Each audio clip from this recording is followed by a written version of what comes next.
Hello everyone and welcome to the fifth and final episode of the Major Region Rundown, and today is going to be the LCK. These videos serve as information pieces so you know the strengths and the weaknesses and what to expect from the region coming into Worlds 2025 if you haven't kept up with the teams throughout the year.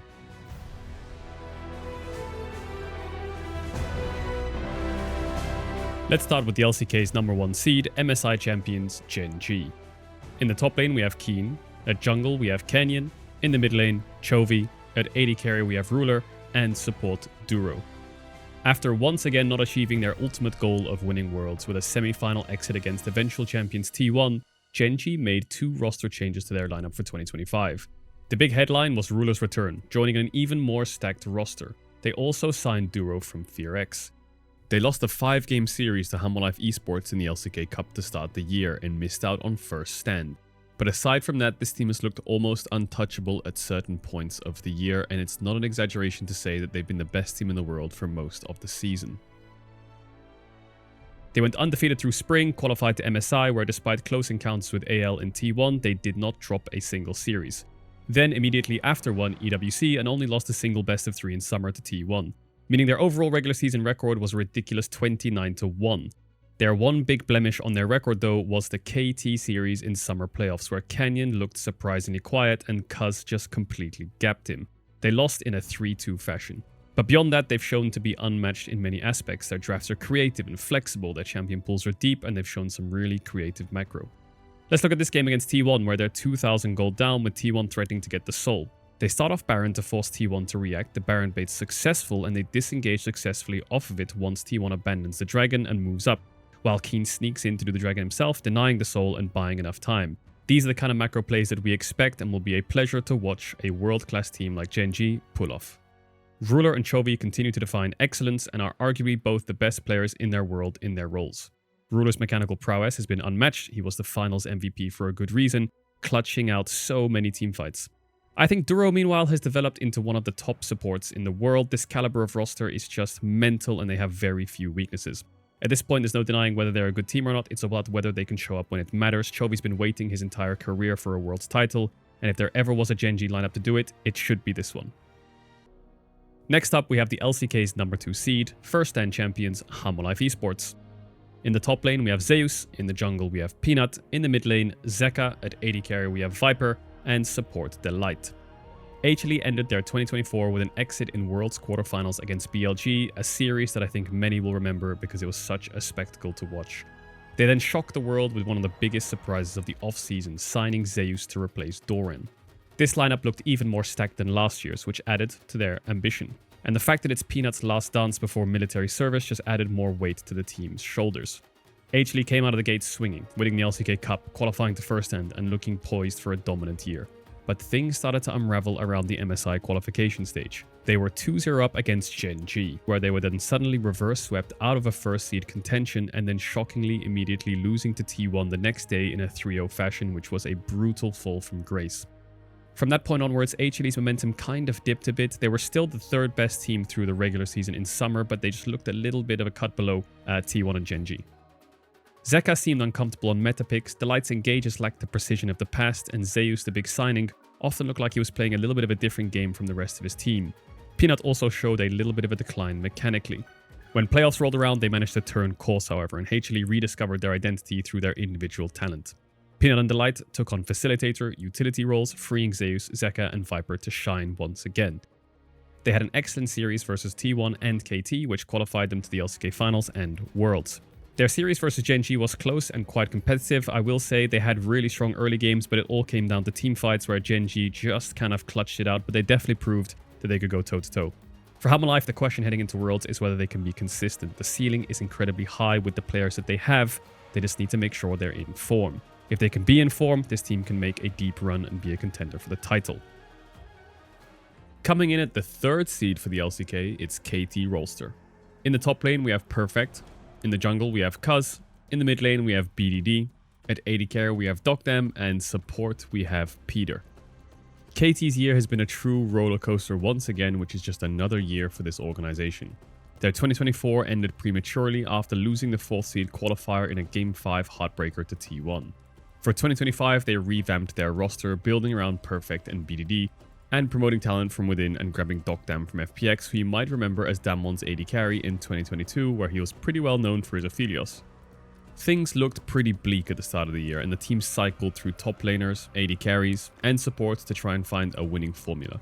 Casting was playing games in top lane, Paddock was playing games AD carry, Wei was in for Peter and they were swapping back and forth. None of it really clicked for the team and they finished 5th in winter. But slowly they found the starting 5 and things started to improve, and by the end of spring KT had started to find their rhythm. They took down T1 in the summer regular season, and this resurgence in form culminated with playoffs in summer, where KT delivered the biggest upset of the year, winning 3-2 against Gen G, handing them their first best of 5 loss since February. Cuz and BDD were completely outclassing Canyon and Chovy. It was such a defining moment in KT's year.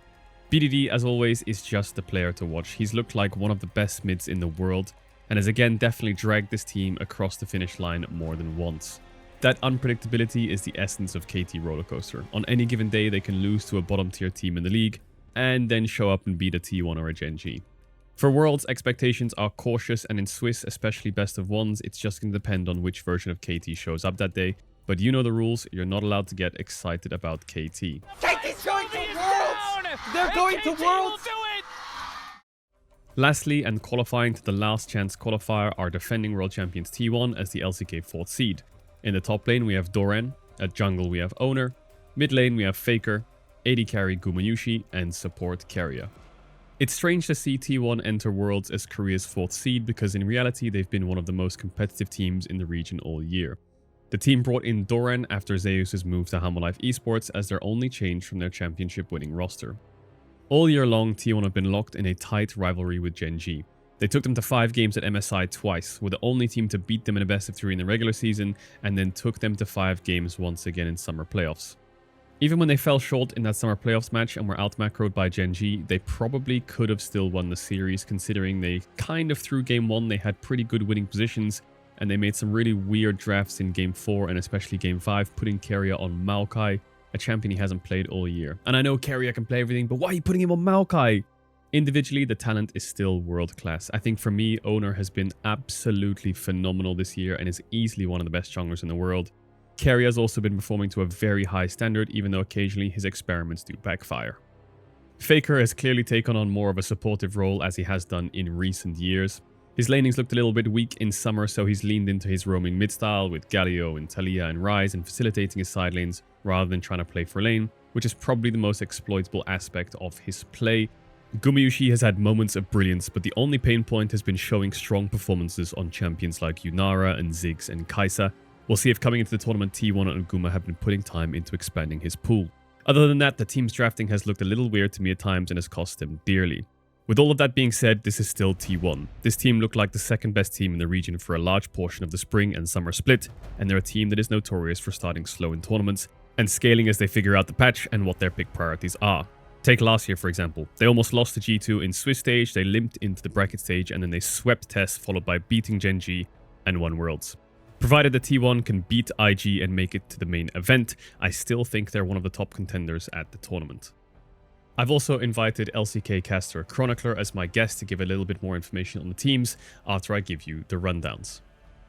What's up, rats? It's Chronicler here. I am very happy to talk to you guys about the LCK. So first and foremost, the obvious standout, especially because LCK Cup isn't really LCK, which is weird, but it is what it is that Gen G has been throughout the year clearly the best team in the whole region. They had a small dip towards the end of the year in the playoffs, but they did end up winning pretty convincingly in 3-1 fashion, and I think that they should also be considered by a large margin the strongest seed, even though T1 and Hanwha at different times have pushed them throughout the year. I do think that Gen G, particularly in a fearless meta, if every player is performing, has just been really hard to beat, right? They won MSI. If there would have been a spring finals, they would have won that as well. And they are just kind of insane on every level. My only issue is that the Canyons had a little bit of a rough second half of the year, but wasn't enough for any other team to beat them.